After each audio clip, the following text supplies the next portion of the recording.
So let's take a look at the library and all of the assets and 3D elements that you can use in your game.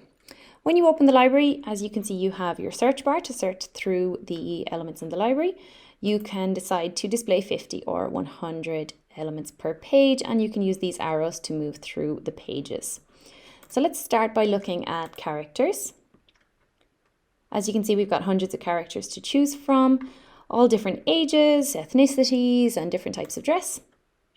If you want to see a preview, you simply click on one of the ones that you want, and you'll see how they appear fully dressed.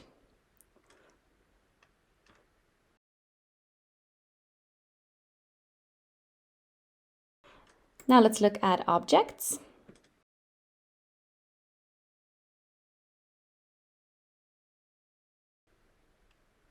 We have thousands of objects to choose from.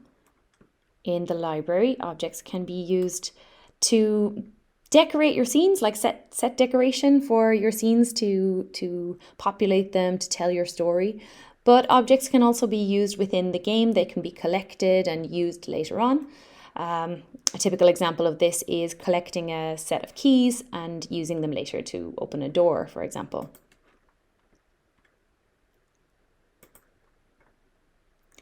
Next, let's look at the scenes that are available. These are the backgrounds that you can use for the places that you create, the scenes that you create in your game. We've got lots of typical different types of scenes like streets and offices and kitchens, etc. We've also got some bit more fantastical scenes like a cave, we've got a beach, lots of different places for you to situate your game in interesting surroundings. We always encourage you to try and take your story out of the boring everyday context and set it in somewhere a little bit more interesting.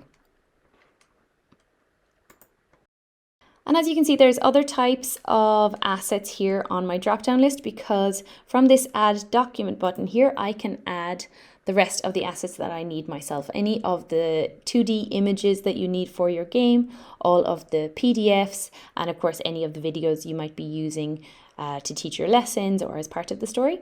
They are all uploaded to the library from here as well.